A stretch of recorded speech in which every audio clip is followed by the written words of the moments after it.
All right. So it has been a long time since I've recorded a vlog, and it's time. So one of the things that I want to start doing on my show is sharing more of my actual opinions about things, because it's who I am, right? Whether that's comic books or things in my personal life or biohacks or things that you subscribe to this channel for, it's time that I start sharing more of who I am and what I believe. So I'm going to share something with you that's a hard truth for you to swallow, and it's one that has been a challenge for me as well.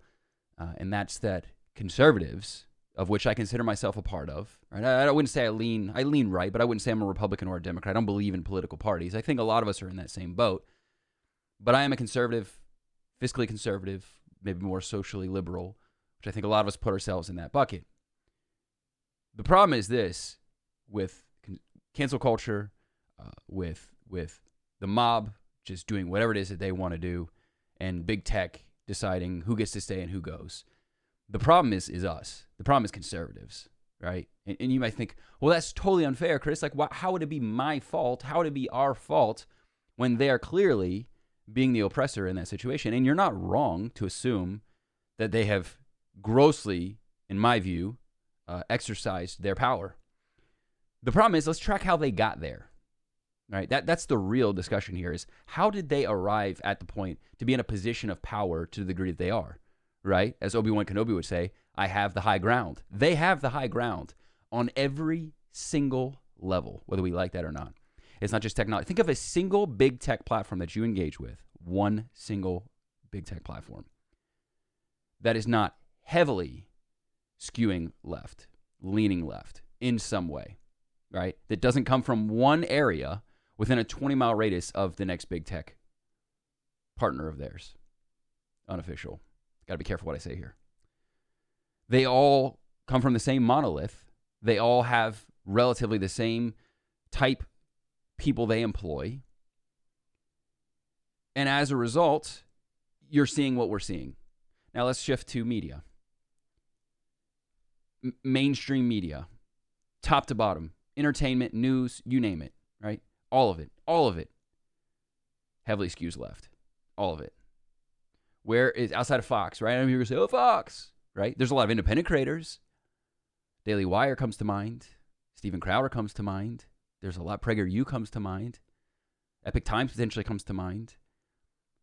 But I'm talking mainstream, big titans of industry players in that space. Majority lean left. How did we allow them to take such a position in the market where they have the ability to flex and say, we don't like those thoughts. We don't like those opinions. We don't like what you stand for. Let's go to schools. You're seeing the same thing, top to bottom, from grade school all the way through higher education, through universities. You're seeing the exact same orthodoxy, exact same, right? How did that happen? How did we allow that to happen? Across the board, right? So here's the problem. When you have a true free market, an open and free market, the problem is that competition, in that case, will prohibit you from being able to take the measures they've been taking. Because here's the deal. If whomever, right, big tech platform, decides this is what we're going to do, we're going to remove whomever, big voice on platform, or creator from platform, well, guess what? Then there's another platform that's a viable alternative that you can literally just go create your own content there, because they know, right, as with any form of pure competition, that it's in their best interest. It doesn't behoove them to give their competitor a level up. Now, they've completely monopolized, top to bottom, everything. And you might say, oh, well, that's unfair. Well, sure. But where are the disruptors on the conservative side of the aisle? Where are the innovative minds on the conservative side of things? Well, there's conservative billionaires. Why haven't we bought pieces of media? Why haven't we developed big tech? How have we allowed our schools to lean so heavily left? To literally, I got to be careful what I say here, to literally educate our children in the ways that are more left-leaning.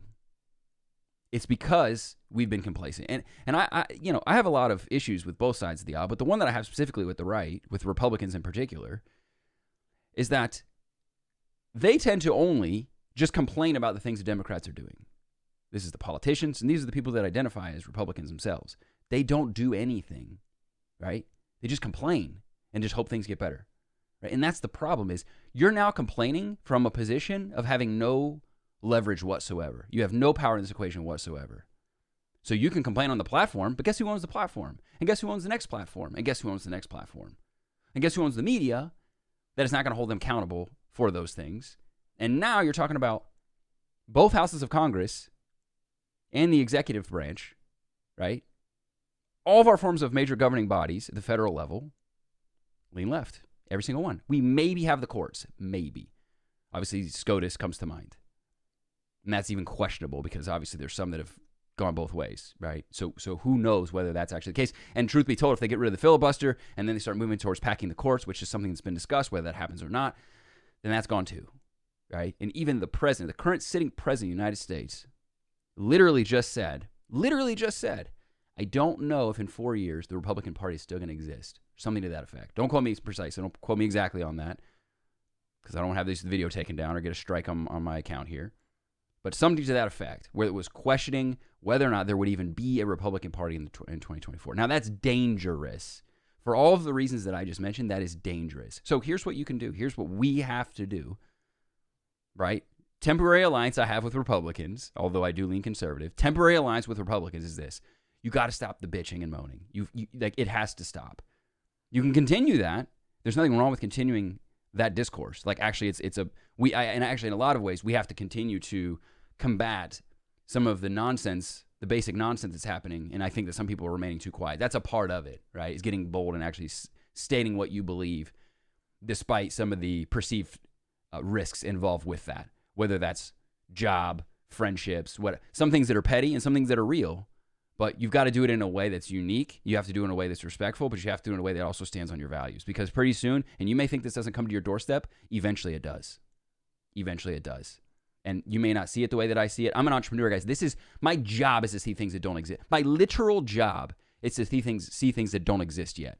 That's like why if I didn't have that ability, I'd be the worst entrepreneur on the planet, right? Like that's what we do is we see things happen before they happen. Like it's already crystallized in my mind as far as what's happening. It eventually will end up on your doorstep. So you may think like right now it doesn't affect me. Oh, that's happened to whomever. That's how Alex Jones is crazy, right? Or who? Yeah, sure, right? But here's the deal. Watch, it's slowly happening. The former president of the United States happened to him, right? It can happen to anybody. So eventually it will land on your doorstep. Eventually it will. So part of it is that. Part of it is being brazen enough, being bold enough to actually speak your truth and be like, you know what? If I lose a Facebook friend or two or 100, it doesn't matter. I've lost hundreds of Facebook friends. They weren't real friends because my real friends know who I am. My real friends know what I stand for. And they know that whatever accusation is hurled at me because of my viewpoints, they know that where I come from is not those things. They know that. So a stranger and what that person has to say about me has no impact on me, nor should it on you. You have to drop that. You have to stop caring about what people that have never met you, that don't know you, that don't spend time with you, that don't know your heart, what they have to say about you, because it's nonsense and it's part of the plan to get you to just shut up and fall in line. It's part of the plan, right? Unspoken plan, and maybe it is more of a mechanized plan. Who knows, right? So that's part one. Then part two is this: innovate. If you consider yourself a conservative entrepreneur right now in this moment, I'm gonna tell you this right now: there has never been a bigger vacuum in time, right? Like there's never been a bigger opportunity to fill a void that currently exists as alternative platforms. Look at the platforms that have popped up that have had any semblance at all of more conservative values. They explode, right? Because people are dying for an alternative. And moreover, it's not even people on the right. It's people that feel like, it's like people like Tim Pool that consider themselves traditional classical liberal, right? Leaning left. People like Joe Rogan that no longer have a home. People like JP Sears that no longer have a home. People like Jordan Peterson that are like, I don't even know how I found myself in this mess, but I'm in it now and I don't have a home, right? Those people, those moderates on both sides, they're looking for a new home too. They're looking for a place they can go where it's just not in total insanity, right? And those people right now are using the platforms that exist because there's nothing else out there that exists that's even comparable I would love to advertise on something but Facebook, but nothing else exists that's even remotely close to advertising on Facebook. Not in terms of the targeting measures, not in terms of the data they collect, not in terms of all those various things. There's just nothing that converts the way that Facebook guys do. I would kill, and I would spend tens of thousands of dollars on a platform that existed to that capacity. But here's the deal. It goes even a step further than that. So innovate and disrupt, that's a huge part of it. But it's got to start with infrastructure. Because at the end of the day, here's what happens. Right now, what we've done is we've built stuff using the technology that exists that are built from the same people that are part of that monolith. So you can't put something on the Apple App Store and expect that it's going to live when they control that. This is what we've backed ourselves into a corner because they own every single corner, every single region they have conquered and dominated over years and decades that we've allowed to happen. Right? So it's got to start with infrastructure. So you've got to start thinking hardware. You've got to start thinking top to bottom. It's got to be alternatives. And honestly, to be candid, I think that's where things are trending anyways. I think that's part of the big opportunity is diversified. I think the internet right now has gotten so big and there's very few platforms that are just far reaching and have so many users. I think the future looks like many platforms that appeal to certain niche groups. You can even see Facebook starting to do that now where they're really promoting groups because they want you to niche yourself down into buckets by which you feel loved and accepted, right? Like that's part of the problem right now is that's a huge fundamental need that people have is to feel understood and accepted, right? And when you're in a group or on a platform that has millions of users that are far reaching of all different perspectives and cultures, the problem is that right now with so much polarity, you never feel like you're understood. You never feel like you're accepted or you have a sense of belonging. Those are huge like intrinsic needs of human beings. And so I think the internet over time, including these major platforms, there's a huge opportunity for niche categories where people can fall in line with their people that are like them, that have the same type thoughts and mindset and stuff like that, right? I think that's where things are trending, regardless of race, color, religion, creed, but just like views on life, right? Views on you know your values, right? I firmly see that happening. So you can start with something like that. There's a huge opportunity for that, but it has to be top to bottom, infrastructure included, hardware included, right? Because what am I going to buy outside? I've literally looked this up. What am I going to buy outside of an Apple phone or a Google? Guess what? It's two wings of the same bird, guys. It's the exact same thing. So we've got to consider all roads and all maps, and then slowly start to transition away from these platforms that currently exist. But we have to organize, and we have to stretch ourselves and strip ourselves of the traditional Republican orthodoxy, which is to just complain and hope that things get better. Because that I'm telling you right now, that is what's gotten us to where we are right now. That is why we're at where we're at, is because we've sat around and we've complained and they've kept pushing.